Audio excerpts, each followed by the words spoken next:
nag-public apology po ako sa lahat ng mga Katoliko. Gusto ko rin po sanang personally humingi din po ng pasensya sa inyo, Padre, kasi po nung nasa MCGI pa po kasi ako, talagang ano po, grabe po yung pang-uusig namin sa Iglesia Katoliko at isa na po kayo sa nauusig namin at talagang ayun po, yung nga po hindi ko nabanggit nung nakaraan, talagang ano, kumbaga brutal lang talaga yung pang-uusig namin, umabot sa punto na tinuturoan kami ni Soriano na sunugin at wasakin yung mga banal na larawan.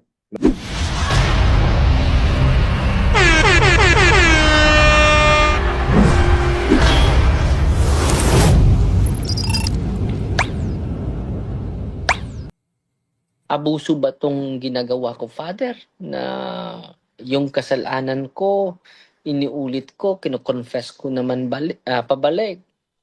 May sagot si Saint John Mary Vianney. Saint John Mary Vianney po.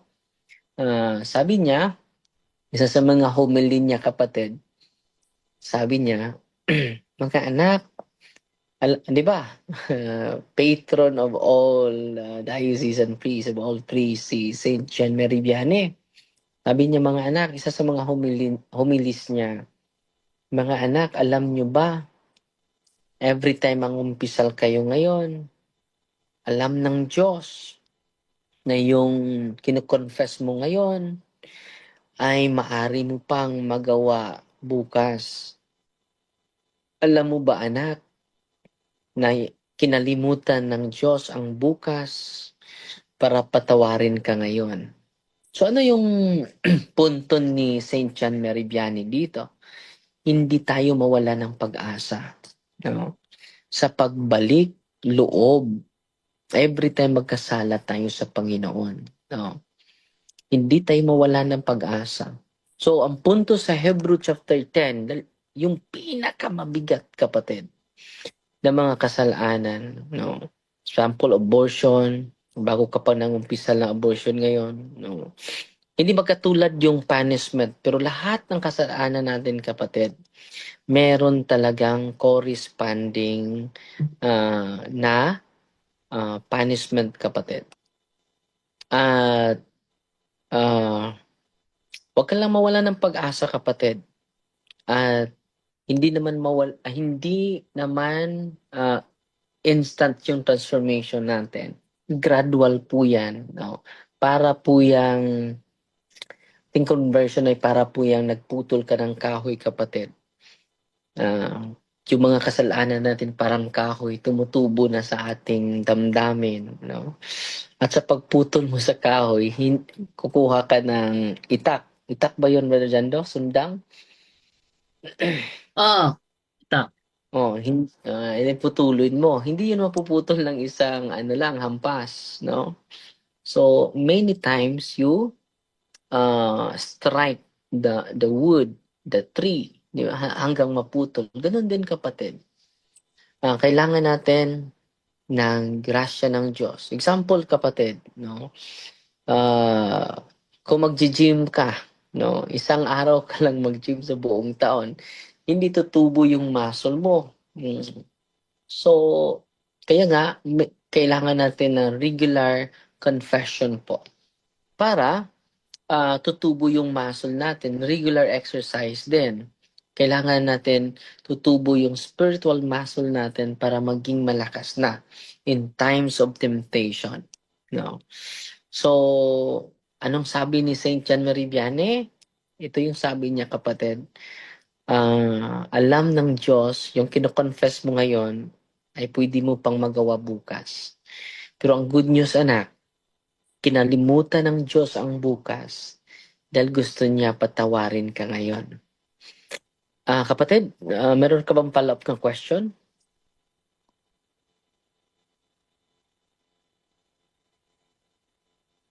Brother Jando? Nawala si kapatid? Nag-mute. Ayun po. Second question po, pwede po ba nating i-flash sa screen yung Jeremiah 17 verse 9 to 10 po, Bro Jando? Okay, Jeremiah na naman. Jeremiah 17, 9 to 10. Ito ang sinasabi. Sino ang makakaunawa sa puso ng tao? Ito'y mandaraya at walang katulad. Wala ng lunas ang kanyang kabulukan. Akong si Yahweh ang sumisiyasat sa isip at sumasaliksik sa puso ng mga tao. Ginagatipalaan ko ang bawat isa ayon sa kanyang pamumuhay at ginagatipalaan ayon sa kanyang ginagawa. Ayun po. Mm-mm. Father, yung second question ko po, kasi po kung mababasa po natin sa 17 verse 10, yung nakakabasa po kasi ng isip at ng puso po, tama po ang Diyos po, no? Yung Yes. clarification ko po doon, bakit po may mga, halimbawa po, yung mga piniling banal ang Diyos, kagaya halimbawa nila Padre Pio, na nakakapag-read ng hearts, nakakapag-discern ng tao, probably nakakakita ng meron silang gift of prophecy. Paano po bang ano nun, yung connect po nun sa ano po? Yung po sa 17 Mm. verse 10 o kung ano? Mm. Unang-una kapatid, dahil kinaloob nila ng Diyos yan. Hindi dahil sa kanilang sarili yan, no? Kinaloob ng Panginoon yan. One of the gifts from the Holy Spirit, no? So, wala namang kapangyarihan si Padre Pio. Dahil sa intimacy ni Padre Pio sa Panginoon. So, meron siyang special gift, special graces, extraordinary and special graces he received from the Lord. So, yung pagkabasa niya sa puso ng isang tao, hindi yan sa kanya. Galing yan sa Diyos. No? Wala namang kapangyarihan yung mga banal. At sa pamagitan ng kanilang intimacy to the Lord, they share the power of Jesus. Katulad ng kapatid, yung buwan, wala naman yung sariling liwanag. Saan galing yung liwanag ng buwan? Galing sa araw. Just a reflection from the sun. Yun din ang mga banal kapatid. Wala silang sariling liwanag. Yung liwanag nila ay just reflection from the source of the light, the uncreated light. Kaya nga ngayon, transfiguration. Yung liwanag galing kay Kristo, tinatawag yung uncreated light. Yung buwan, created light yun eh. Yung araw, created light yun eh. Extraordinary light yun. Yung nakita nila ni Pedro, ni Juan, ni Santiago, wow, uncreated light po yun. So, yung mga uncreated gifts, it is freely given to the saints.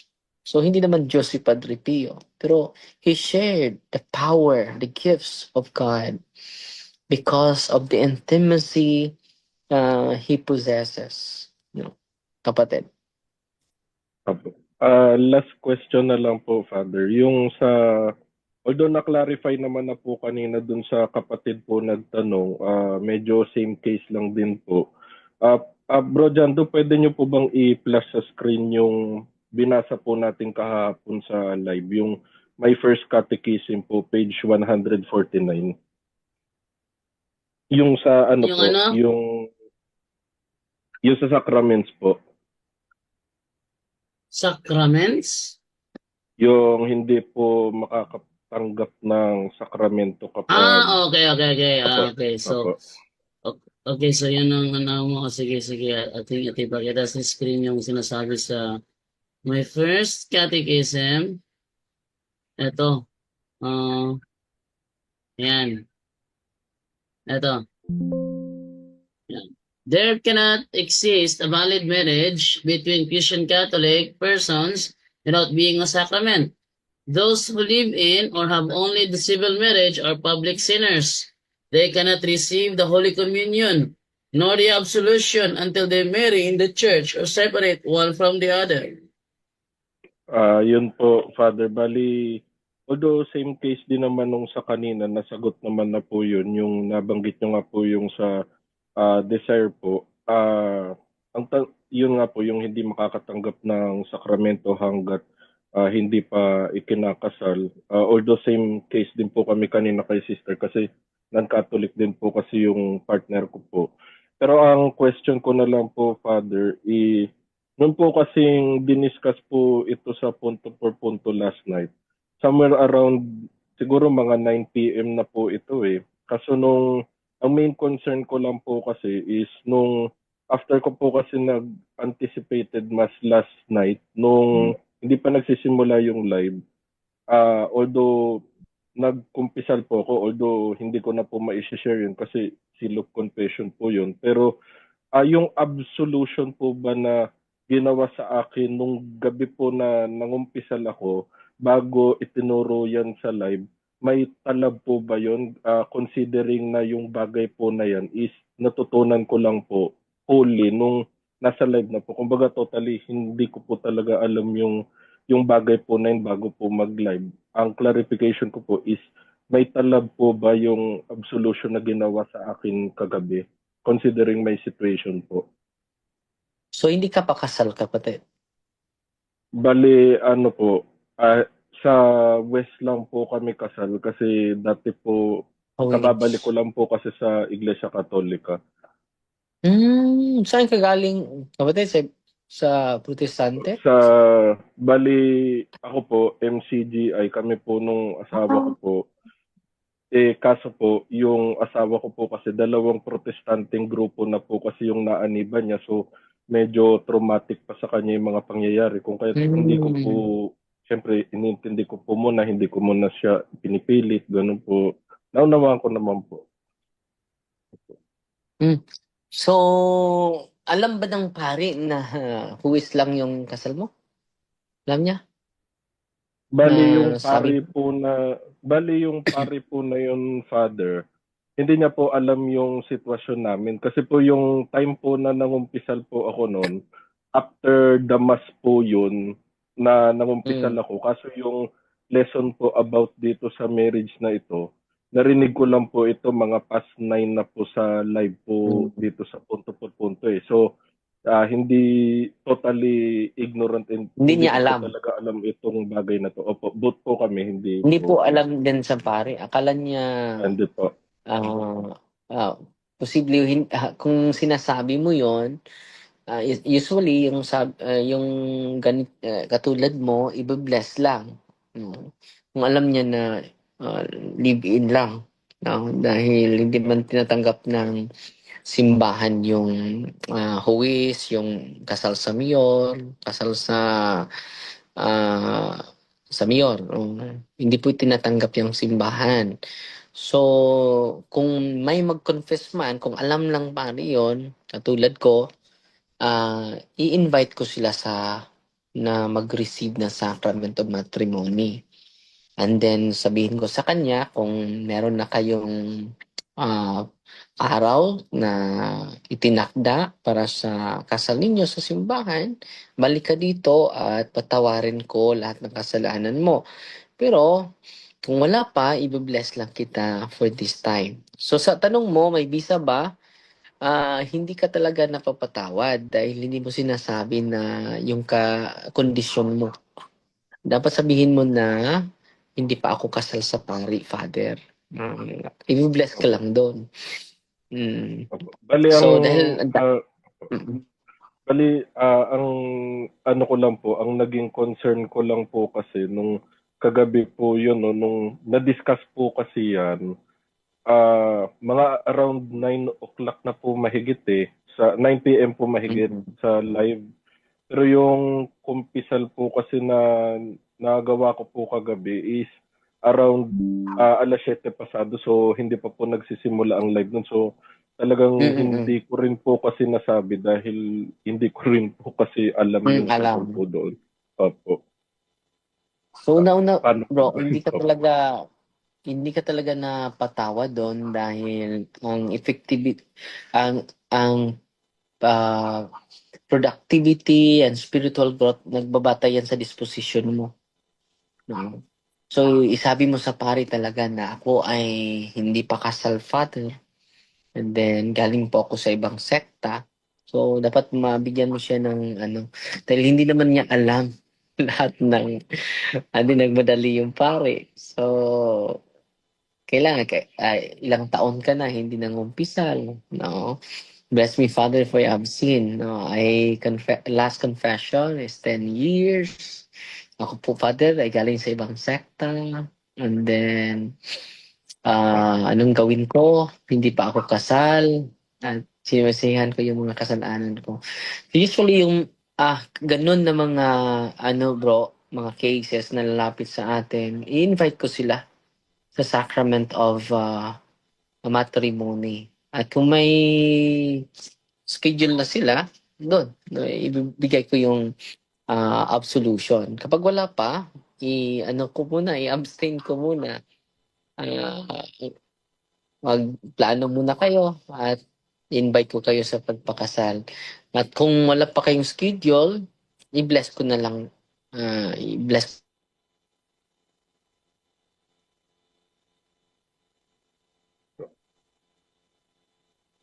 ka pa, bro? Opo. Bali, last na lang po, Father, no? Bali, wala na pong katanungan. Maraming salamat po sa pagsagot.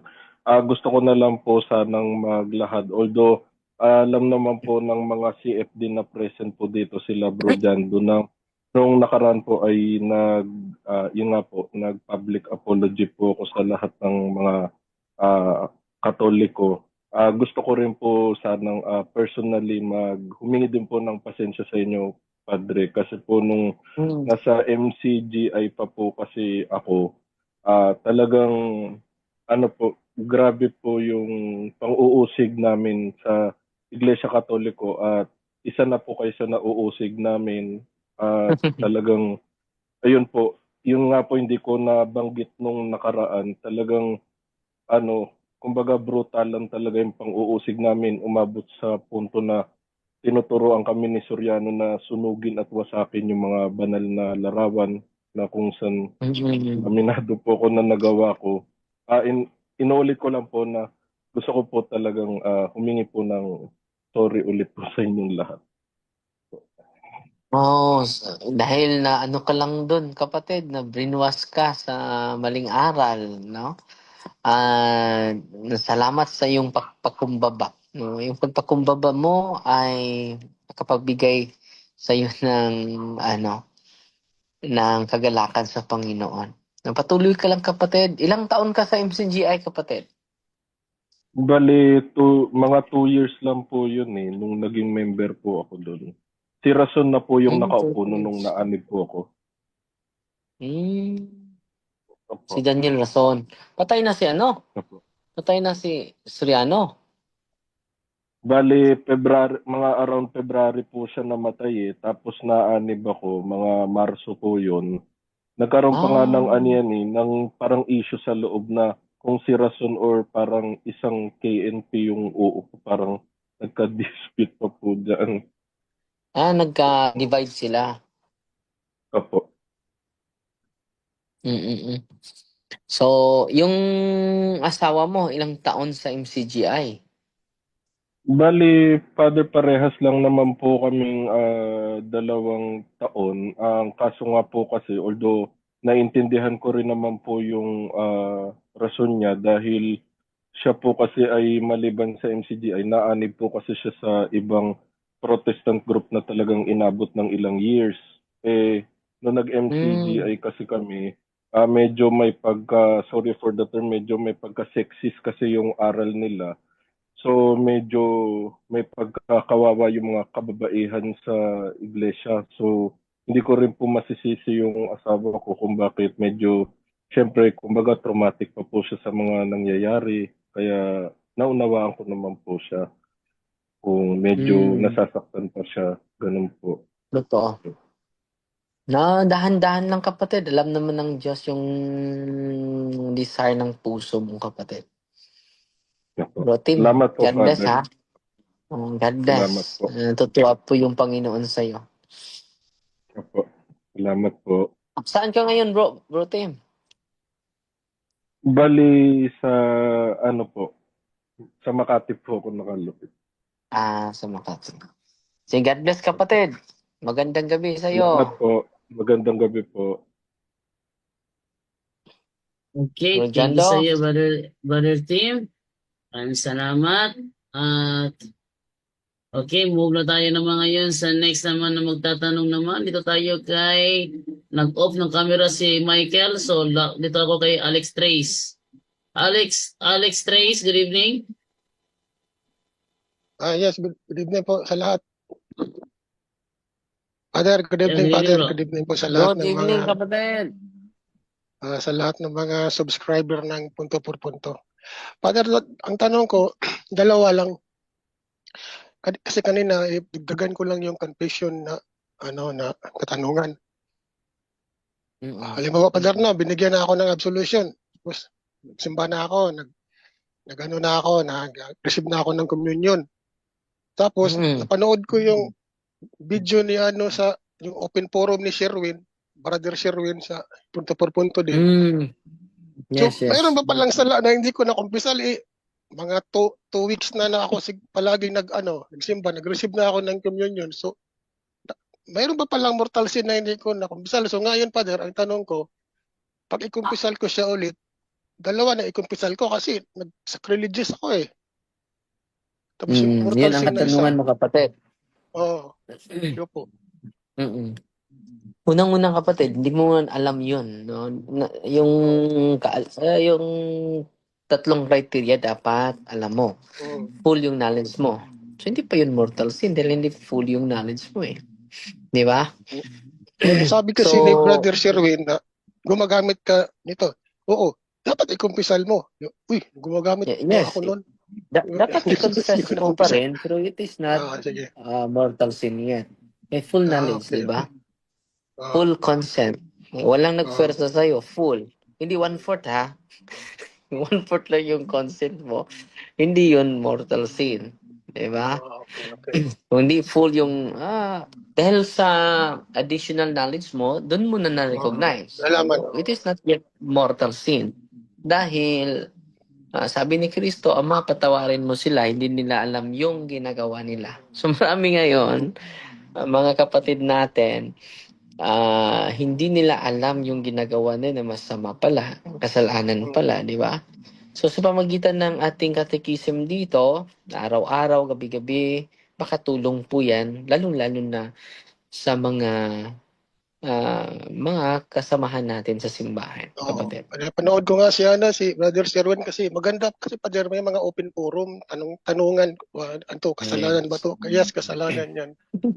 Kaya doon ko nalaman na ako, ginagawa ko pala yan, hindi ko pa nakumpisal. So, paano to? Naka-receive na ako ng communion.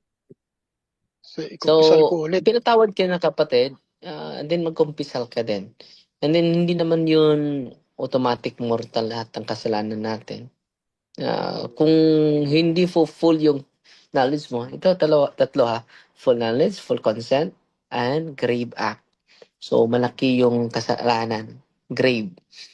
And then, full yung consent mo. Pero hindi yung full yung knowledge mo. Ngayon mo lang alam. So, hindi yun ma-qualify as mortal sin. Kailan ma-qualify na mortal? Ngayon. Nalaman ko na. Alam mo na. Ginawa mo. Yun. Tapos, Father, idagdag ko lang yung kanina, yung nag-caller din na yung paulit-ulit na kasalanan. Tapos, kumpisal mo na, tapos nagawa mo ulit. So, ang ginagawa ko, pag magawa ko ulit, takbo agad ako sa pari. Kilala na ako sa mga pari dito, kahit tatlong parokya kasi pag makasala ako, kumpisal ako. So, sinabihan talaga ako na, ano ba? Kaya nagalit na isang pari, hiwalayan mo to o mapunta ka sa impyerno. Sabi ko, natakot na ako. Father, ano bang gagawin ko? Yung sabi mo rin, Father, na rosary kasi ang rosary at saka adultery, hindi talaga pwede magsama. Talagang hilain ka para sa rosary. So ngayon, nagdesisyon na talaga ako na iwalayan. So, awa ng Diyos, naman. Kasi, ang una kasing sabi sa amin, maghiwalay lang ng bahay, mag-separate. Pero hindi talaga kasi pag magkita kayo tapos magkadikitan kayo, may mangyari, pares kayo, kasala na naman, punta na naman sa simbahan, galit na naman yung pari. Sabi, hindi ka na ilala na ako sa 3 parokya kasi, may ako dito kay Father, dito ako. Ulit-ulit na nakasalanan, yun lang. Kaya, pag makasala, hindi ko sinabi na na hindi pa ako makasala, pero dasal lang talaga pag Kasi pag magdasal ka, marinig ng katabi mo, parang ano din sa'yo, dapat to, nagdasal din. Kaya parang hilain ka talaga ni Mama Mary. Yun lang, yung dagdag ko, Pader. Mm-mm. Tsaka ito, Pader, yung pangalawa kong tanong, yung about priest, kasi panood ko si Brother Dino na nag-teach siya about sa priest. Totoo ba, Pader, Mm. na ang priest is mas mataas pa ang priest kumpara sa lahat ng mga santos at anghel sa langit? Kasi pag mayroon daw priest at saka kahit si Michael Archangel Michael, mas uuna pa Mm. daw tayo luluhod sa priest kumpara kay Michael Archangel. Mm. Kaya, Unang-una, bro, yung mga santo, mga ano na yon, triumphant na yon, no? So, triumphant. dahil yan sa ano, bro, sa sacrament. So, ang mga pari lang makapagbigay ng sacrament. So, yung mga anghel hindi makapagbigay, no? Katulad ng pagdiriwang ng misa, yung pari lang ang makapag-consecrate ng tinapay at ang alak. So, yung anghel hindi makasagawa niyan. So, yung Kaya nga, pari Pader, lang, no? mas grabe So, pala ang power ng pare kumpara sa mga kaya anghel nga, at saka oh, santos. kaya nga, magmano kayo sa amin. Hindi Oo, dahil sa ano talaga ako, Pader? dahil, oh, hindi dahil sa pagkatao sa pare, dahil kay Kristo po. Because the priest is in persona Christe. No? So yung mga santo, 100% na po yun, nandun na po sa kariyan ng Diyos. So yung pari, yung office niya, yung banal. Bakit? It is instituted by Christ. Si Kristo Oo. talaga ang nagtayo sa ordain sa pagkapari. So yung tao na naging pare, pwede magkasala, katulad mo, pero yung office niya yung office niya ang banal. Pwede yung tao na naging pare maging hindi banal. Yung office niya bilang pare, banal yun. Not because of him, because of Christ. Kapatid. Kaya nga, ang sabi pa daw, na mas isang tawag lang daw ng pari, nandyan na daw yung Panginoon kasi sa lahat ng mga anghel at mga santos, hindi daw, pag tumawag daw ng Panginoon, hindi daw lalapit ang Panginoon. Ang Panginoon lalapit lang daw sa pari. Unang-una, malapit naman yung Diyos sa atin lahat. Pero ang siguro yung punto niya, yung Eucharist. No, ikaw hindi ka Oo, yun makakonsekrate nga, ng yun nga. Eucharist, di ba? Yun nga, Pader, sabi niya, mas susunod pa daw ang Panginoon, mas sumunod pa daw ang Panginoon sa pari kaysa mga anghel. Kasi ang pari, kung anong sasabihin niya doon sa Eucharist, nandun agad si Kristo. Maging totoo. Nung Maging narinig ko Kristo yun, na Father, yun. nung narinig ko, grabe, no? Tumayo ang balibo ko, grabe pala, ang power ng pare. Kung nalaman ko niyang dati, sana nagpare na lang din ako. Amen.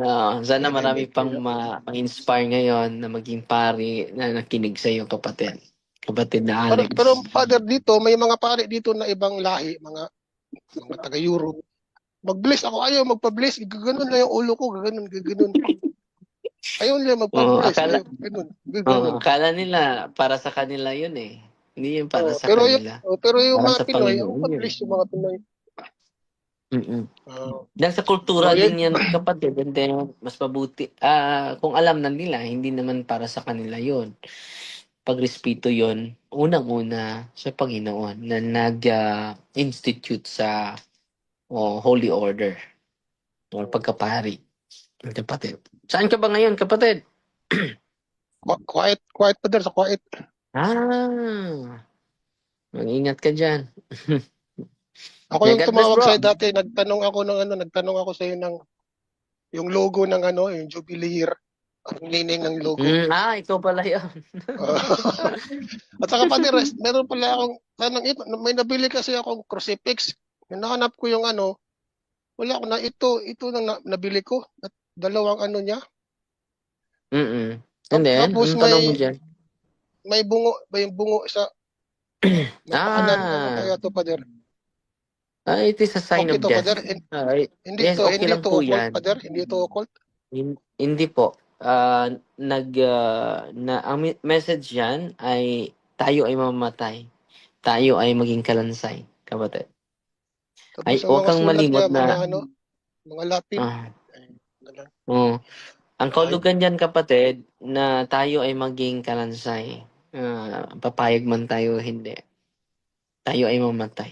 Hindi tayo para sa mundong ito. Temporaryo lang po yung buhay natin sa mundong ito. So, huwag tayong mamuhay na para sa mundong ito.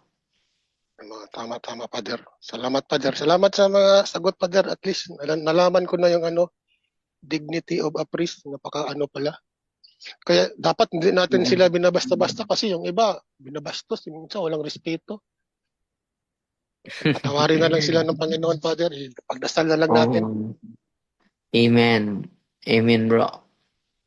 Sige, Father. Salamat. Salamat din sa punto God bless, punto Brother stop. Alex. Panonood, Ingat ka dyan, palagi ako Brother Alex. nanonood. Father, salamat. Salamat, kapatid. From Okay, thank you From kay Kuwait. Alex 13. So, dito naman ako ngayon kay Michael. Michael, good evening sa'yo. Unmute, bro, Michael. Hello, Bro Jendo, Father Darwin, at sa mga nandito ngayon sa online. Father Darwin, may kunting katanungan lang po ako sa pagsisimba at sa pag-pray ng rosary. Father, when is the proper time magsimba? Sa umaga ba, sa hapon, or sa gabi? Opo. So, yun ang tanong mo. Opo, Unang-una, Father. ano yun, no, preference mo yun, no, kung gusto. Pero sa akin, mas mabuti maaga dahil you start your day with the Lord, no? Pero depende din yan sa sitwasyon ng bawat isa sa atin. Kaya nga mayroong anticipated mass, di ba? Opo. Binigyan tayo ng pabor ng Panginoon. May anticipated mass, no? May misa sa umaga, may misa din sa hapon. Para ma-accommodate tayo lahat. So, walang rason na hindi tayo magsamba. So, personal preference ko, kapatid, gusto ko sa umaga ako magsamba para i-consecrate ko yung buong araw sa Panginoon. Pero, it doesn't mean hindi maganda sa anticipated mass, ha? Depende po yan sa circumstansya at sa sitwasyon ninyo, kapatid. Okay lang ba, Father, na sa isang linggo dalawa magsimba? Okay lang, no? Yung Okay lang. pagsamba mo, ialay mo sa mga mahal mo sa buhay, sa conversion of sinners, conversion of hard criminals, no? Ialay mo sa mga biktima, sa mga violent na grupo, ialay mo sa mga sa buong pamilya, ialay mo sa mga obispo, ialay mo sa mga pari, ialay mo sa mga biktima sa human trafficking, ang dami. Ialay mo sa mga kaluluwa sa purgatorio, ialay mo sa mga anak mo, ialay mo sa mga relatives mo. Yan na. Pwede. Kapatid. Okay, Father. Yung sa rosary naman, Father, when is the proper time din po mag-recite ng rosary? Pwede sa umaga, pwede din sa gabi, kapatid, bago matulog. Pwede din mag-start ka sa umaga. You start your day with the rosary. Then you end your day with the rosary. Pwede Kapatid. din, Father, na in the morning mag-pray ng rosary at saka sa afternoon. Pwede rin. Pwede, kapatid. At every mystery, alay mo yan sa trabaho mo, sa health mo, no, na bigyan kami ng matiwasay na buhay, yung pamilya ko, yung mga anak ko, gano'n. I-bless mo sila, Mama Mary. Isali mo sila sa powerful intercession mo. So, and then it is a contemplation of the life of Jesus. So, pwede sa umaga, kapatid. Pwede din sa gabi. Okay, Saan ka ba Father. ngayon, kapatid Michael? Father, sa Cagayan de Oro City. Cagayan de Oro. Sa syudad? Sa syudad, Father. Katong nakari ka diri, Father, sa unang March 2023. Naka-attend Oo. ko sa imong talk. Naka-attend ka sa, Saint Francis Sa Xavier? St. Francis Xavier. Dool gali ko ni mga to, Oo. Father. Mm. Daming tao doon. Oo, dami, Father. Ang mga Ano tao ba diri Mm. nag-expect sila kados daw ka mo balik. For this year, kapatid, say no muna tayo sa mga talk natin dahil gusto ko mag-focus muna sa ministry dito. Napabayaan ko eh. Ang dami talagang hinaharas ng demonyo at din kung papunta ko sa iba't ibang lugar, ma-divided yung oras and focus ko sa ministry. So for this time, nag-stay muna tayo nag-say no muna ako sa lahat ng mga nag-invite natin. So, stay at home sa muna ako. Kapatid. Dito lang tayo sa Facebook muna magkikita. Tapos, Father, pang last na question po. Kasi may asawa po ako, Sabadista po. Tapos sa civil po kami na kinasal. Tapos ngayon, sa simbahan noon nag communion ako. Tapos narinig kita na bawal yon kasi hindi kasal sa pari. Tapos nag-stop ako pero nangungumpisal ako. So ngayon nag-invite yung simbahan na mag-seminar ako ng pagka-lay minister. So sabi ko, hindi man ako kasado sa simbahan, pwede ba yun? Sinabi ko, dapat ikasal muna kayo. Yun, Father, ang problema ko ngayon kasi misis ko is day. So, anong gawin mo? Yun ang tanong mo. Anong magandang Merong gawin? mixed marriage, kapatid. Merong mixed marriage ang simbahan. Manatili siyang Sabadista, manatiling ka ding Katoliko. Mixed marriage, pwede kayo makasal. Sige. Sabihin mo sa kanya na manatili siya bilang Sabadista. At yung mga anak nyo ay sa Katoliko. Sinabihan ko siya na ma-retain yung status niya as SDA pero medyo diehard siya Negative? sa negative po.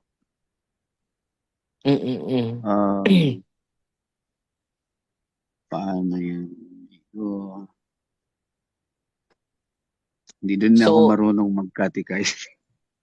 Wala akong sabihin mo lang sa kanya na ito ay para sa akin, para sa aking pananampalataya, para makareceive naman ako ng katawan ni Kristo.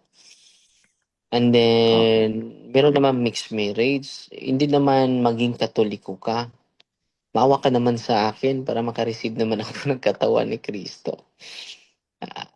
Explain mo lang with a humble heart, kapatid, para you can receive Christ. Okay po, Okay, Father. bro? Maraming salamat po, Father. God bless, bro. Okay. Thank you kay Michael. Ouch, spit. Ito na tayo ngayon kay Mary Jane Perez. Mary Jane Perez, good evening. Mary Jane Perez, unmute. Hello po. Hello. Go ahead. Mr. Mary Jane. I-off ko na lang muna yung video kasi naglalag Sige. yung cellphone. Ay, Sige, kapatid. Walang Hindi ko upset ito sa Mary Jane, ha? PWD ito. Blind.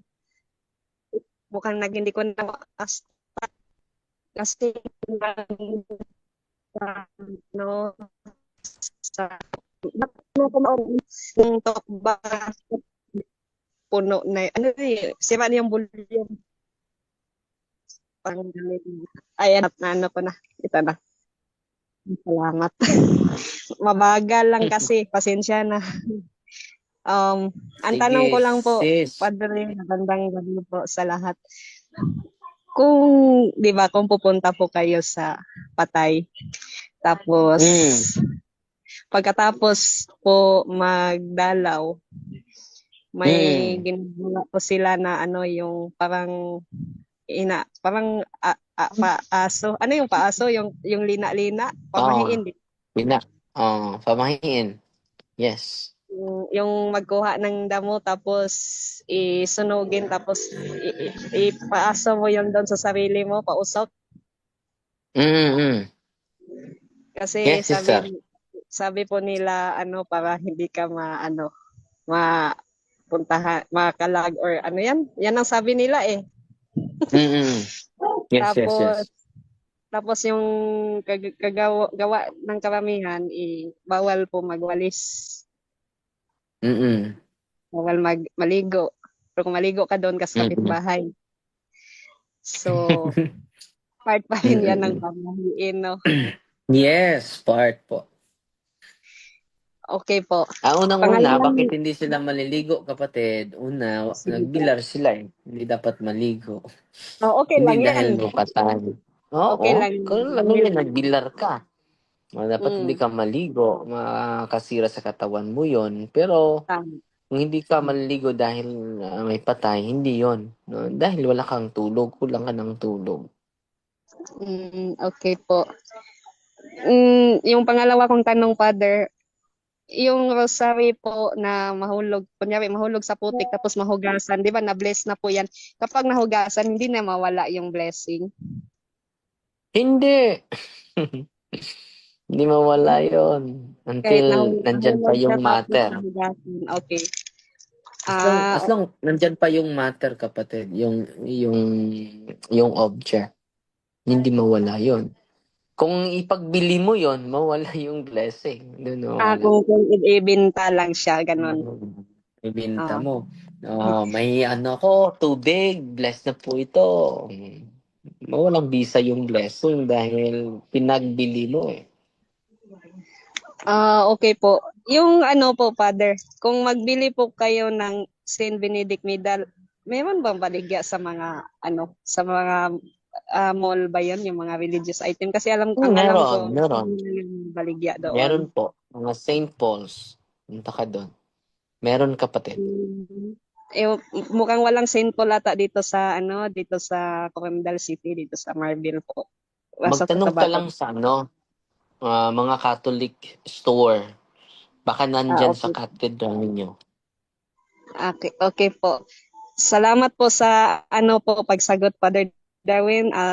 Babati na lang po ako, no? Binabati ko po yung kaibigan ko pong blind dyan na si Charis Ann Barayas na lagi po nagsisend ng YouTube link ng punto per punto sa GC namin po doon sa Catholic Blind namin po.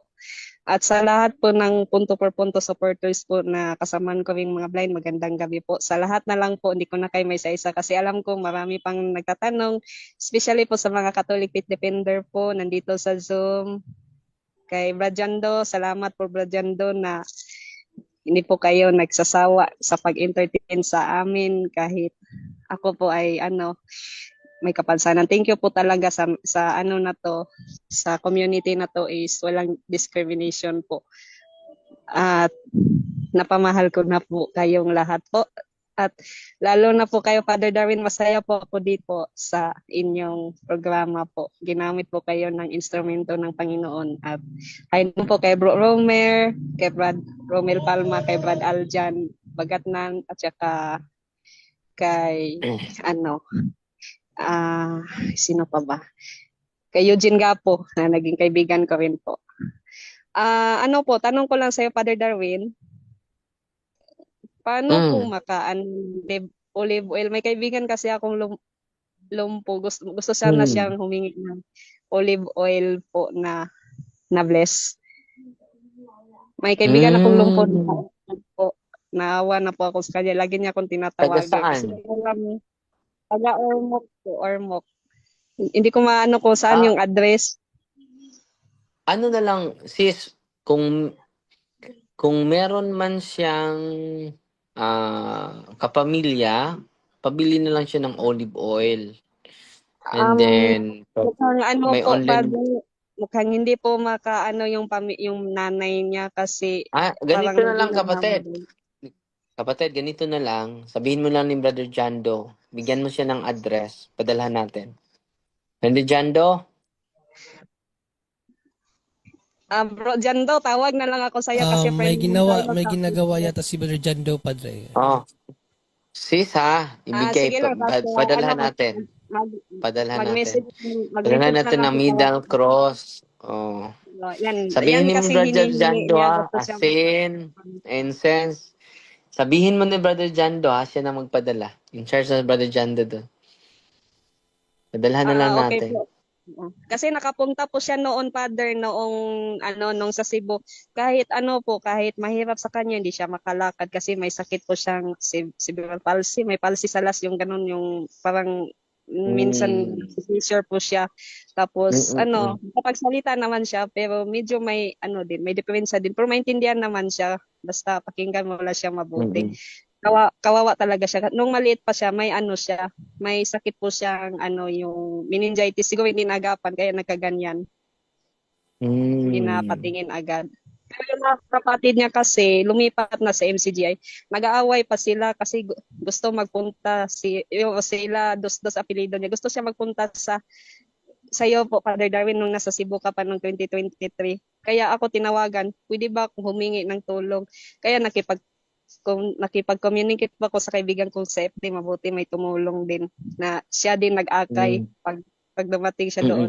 Kaya na niyo po siya na bless, na deliverance po. Salamat po. Ano po? Po si thank you, Lord. nung po siya, naka-wheelchair siya ba? Or parang ina-try po nila. Kasi po sila kasi kapag mag-ihi ba, maligo, hindi siya makaligo, siya lang kasi nanay kasi magpagi sa kanya. Mahirap yung sitwasyon niya, tapos kapag makain, sinusubuan, ganun. May maintenance siya lagi. So, yun lang po, Brother Darwin, nakakaawa talaga Salamat, siya. Lagi sister, ha? Ano naman na si Jando, sister, ha? Brother okay Jando po. na bahala. Okay po, at batiin ko na lang po si Sis Carol po na laging makikinig po, at saka si Sis Liesel Alvarez po. Lahat po ng punto por punto team po. Thank you po and God bless. I love you all po. Bye-bye.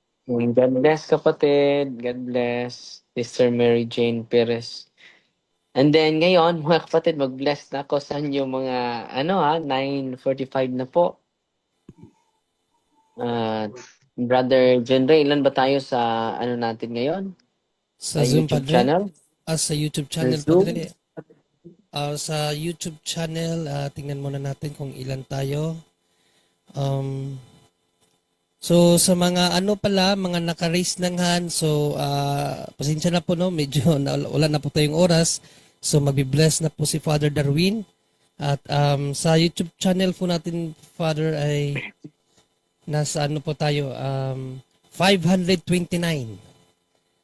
Salamat po. And then babasahin lang ako, Brother John Ray, ha? Sige po, Padre. Si Jeannie Alfiche, alam niyo po, Padre, marami na po kaming mga testimonya sa mga sacramentals.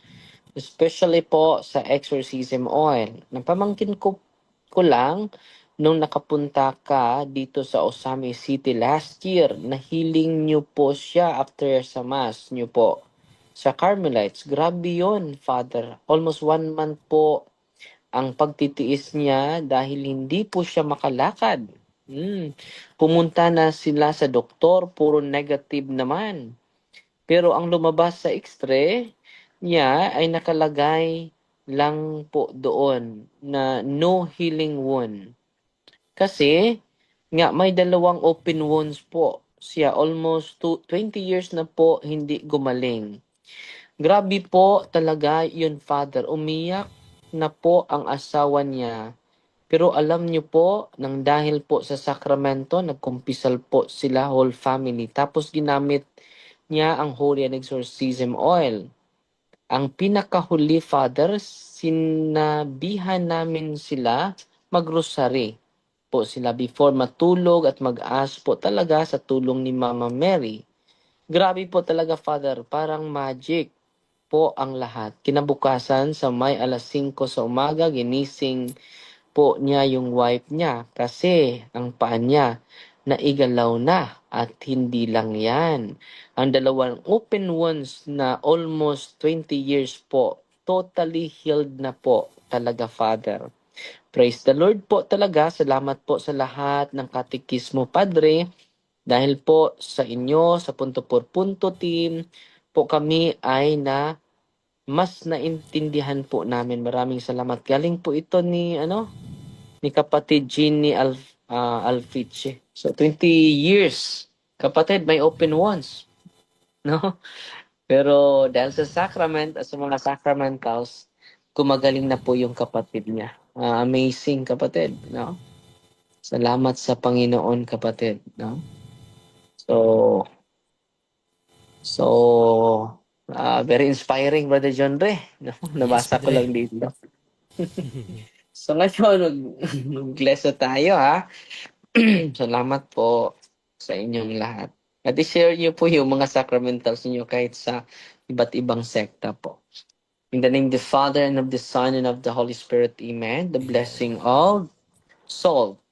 Our help is in the name of the Lord, who made heaven and earth. You creature of God's salt, I purge of evil by the living God, by the true God, and the holy God. By the God who ordered you, through Isaiah the prophet, to be cast into water to cure its untruthfulness. Without purified salt with the healthy believers, giving soundness of body and soul to all who use you. In whatever place you are sprinkled, may phantasm and wickedness and Satan's cunning be banished, and let every unclean spirit be repulsed by him, who shall come to judge the living and the dead in the world before. Almighty blessing God, humbly we implore your boundless mercy, that you would dine of goodness to bless and sanctify this creature of soul, which you have given for the use of mankind. May all that use it find natural remedy for body and soul, and let everything with the touches of sprinkles be freed from uncleanness and assault from evil spirit, through Jesus Christ our Lord. Amen. Amen. Sunod natin yung tubig ninyo. You creature of God, water I purge of evil in the name of God the Father Almighty, in the name of Jesus Christ, the Son, Lord, the power of the Holy Spirit, the Paraclete, that you may be water fit to brace us against the envious foe. May you be empowered to drive him forth and exalt him, together with his fallen angels, with the power of the self-same Jesus Christ our Lord, who shall come to judge the living and the dead and dwell before. O God, for man's salvation, this dispense wondrous mysteries with efficacious sign of water, hearken to our prayer, pouring forth your benediction upon this element, which we consecrate with manifold purifications, let this creature serve you in expelling demons and curing diseases whatsoever it sprinkles in the homes of the faithful. Be cleansed and delivered from harm, let such homes enjoy a spirit of goodness, an air of tranquility, freed from painful and alien snares with the sprinkling of this water. May everything opposed to the safety and repose of them that through the end be banished, so that they may possess the well-being they seek in calling upon your holy name, and be protected from all peril through Christ our Lord. Amen. Amen. May the salt and water be mixed together in the name of the Father, and of the Son, and of the Holy Spirit. Amen. The Lord be with you. And with your And spirit. with your spirit. Author of invincible strength and King of conquerable in power, and for the glorious triumphant one, who restrained the force of the adversary, who overcome the phrases of the differing enemy, who valiantly put them down, hostile influences, prostrate and fearsome, we beseech you, Lord, consider kindly this creature of salt and water. Make it honored and sanctify it with the Jewish witness, wherever the sprinkle in your name, may devil's infection cease, venomous serve be driven afar, but let the presence of the Holy Spirit be with us, as we implore your mercy to our Lord Jesus Christ, your Son, who lives and reigns with you in the unity of the Holy Spirit, one God, forever and ever. Amen. Amen. So, sunod natin yung oil ninyo. Our help is in the name of the Lord who made heaven and earth. God's get your oil and cast out the demon from you by God the Father Almighty, who made heaven and earth and sea and all that they contain. Let the Osiris power, the devil's legions, and all Satan's attacks and occasions be dispelled and driven afar from this creature oil. Let it bring health in body and mind to all who use it. In the name of God the Father Almighty, in the name of Jesus Christ, the Son, Lord, the power of the Holy Spirit, the Advocate, as well as in the love of the same Jesus Christ, our Lord, who is coming to judge both the living and the dead, and the world before. Lord God Almighty, before whom the hosts of angels stand in awe, and also with service for acknowledgement, please shoot your regard truly to bless and hallow this creature oil, which your powers been pressed from the juice of olives. You have ordained to anything the sick, so that when the made well they may give thanks to you, the living and true God. Grant, we pray, that those who use this oil, which blessing your name, may be delivered from all suffering, all infirmity, all walls of the enemy. Let it be a means of averting any kind of sickness from man, made in your image and redeemed by the blood of your Son, so that he may never again suffer the sting of the serpent, through Christ our Lord. Amen. Amen. The blessing of incense, candles, crucifix, medals,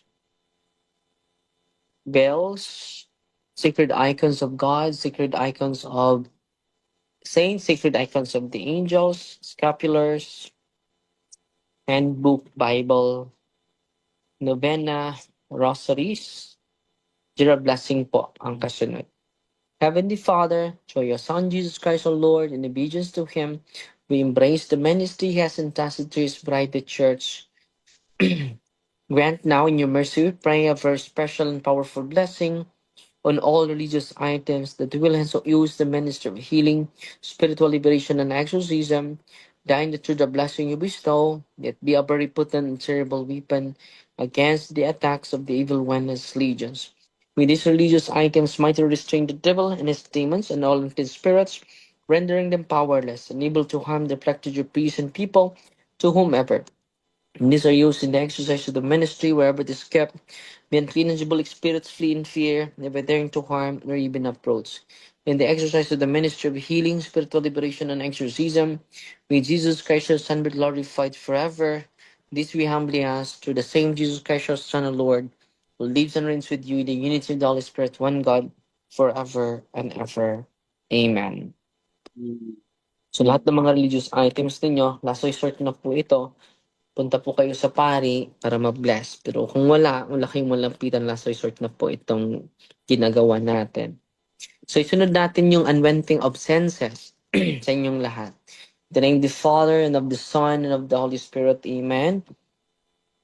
Yun do I implore, Holy Lord, Father Almighty, Eternal God, help your servants who wander in uncertainty and doubt to the night of this world, that they may be shown the way of truth and the knowledge of you. Open unto them the eyes of their heart, the better to acknowledge you as the one God, the Father and the Son and the Father, together with the Holy Spirit, and may they deserve to enjoy the fruit of this covenant, now and forever, through Christ our Lord. I consecrate your forehead, that you may accept the cross of the Lord. Mag-side the cross kayo sa noon ninyo, gamitin nyo yung holy and exercise on. I consecrate your ears, that you may hearken the divine precepts, ang ating mga tainga. I consecrate your eyes, that you may see the grandeur of God in yung mga mata. I consecrate your nostrils, that you may perceive the sweet fragrance of Christ. I consecrate your mouth, that you may utter the words of life. I consecrate your chest, that you may believe in God. I consecrate your shoulders, that you may take upon the yoke of His service in yung mga balikat. I consecrate your hands, that may work to glorify His holy name. I consecrate your feet, that you may walk in His ways, in yung mga paa. I consecrate your whole being, in the name of the Father, and of the Son, and of the Holy Spirit, that you may have life everlasting, you may live forever and ever. Amen. Receive the salt of wisdom, may it be unto you a sign of reconciliation unto life everlasting. Amen. The Lord be with you. And with your spirit. May Almighty God bless you in the name of the Father, Son, and Holy Spirit. Amen.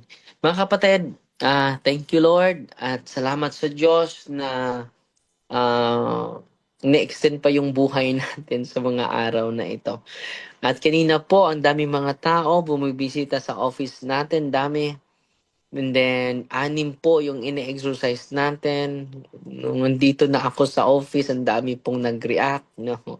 So, mas mabuti na dito na lang ako para mabigyan po natin ng oras, pagkakataon, yung mga kapatid natin sa iba't ibang lugar na dumadayon. Meron pang from England. Meron pang ibang nationality bumisita ni Brother Jando. Gusto makita yung kagapuhan ni Brother Jando. No? At salamat sa inyo dahil marami tayong nakatikay sa pamagitan nito. And then, this coming Saturday po, buong lungsod po ang gagawin natin yung sports and evangelization po. So, bibisita tayo sa lungsod, sa Batuan.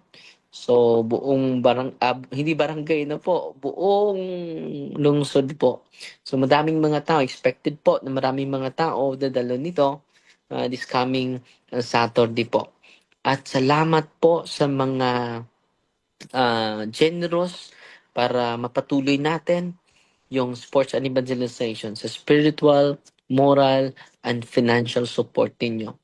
Hindi po ito para sa isang tao, para po ito sa simbahan po. At ang Diyos na po ang magsukli sa kabutihan ninyo. Na sa pamagitan ng inyong suporta, marami tayong ma-evangelize. At salamat din sa mga star senders natin. Dahil po, naka-share tayo ng kaunti lang, no? Na makain sa mga tricycle driver. Dahil po yan sa inyong generosity po. Salamat po. Ang Diyos na po ang magsukli sa ating lahat. At salamat din dahil nakapadala na tayo this month sa mga seminarya natin. Salamat po. 17 seminarians ang natulungan sa mga supporters natin na nandito. Salamat po sa inyong lahat. At this end of the month, magpadala din tayo sa Catholic school na muntik nang magsara, no? Ni Father Albert Aldia sa Diocese of San Carlos po. And then sa mga CFD na laging meron tayong mga evangelizers na tinutulungan, 15 ka mga every week po. At sa awa ng Diyos ay hindi po tayo nagkulang sa kanila dahil sa init ng suporta ninyo. God bless po. Brother Angel, nandito ba Brother Angel, bro? Yes. Brother Jun, si Brother Romer, nandito si Brother Romer. At Yes. si Brother Jando, Brother John Ray, walang absent dito. No, marami na tong merito sa langit itong taong ito. At Brother Angel, at lalo na Sister Edna, ang ating inahan sa kanunang panabang. Salamat kayo, Sister Edna. At ni Brother Wendell, wala ngayon, no? Brother Tata, Dr. Nandito si Ditsing. Brother Wendell? Nandito, Brother. Nakalimot ako. Yung, meron pala tayong, sa mga supporters na to, no? March 11, no? Nakalimot ako. Sorry po.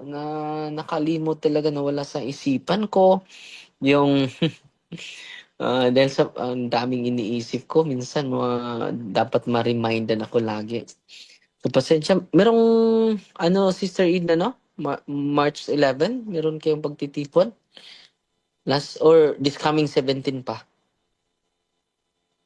Sister Edna? 17, Father. 17 pa? Yes, Father. Bukas pa? Yes. Akala ko ngayon, no? Salamat, Brother Wendell. Kumusta na, Bro Wendell? Okay na, Father. Okay. Dito ang dami, Brother Wendell.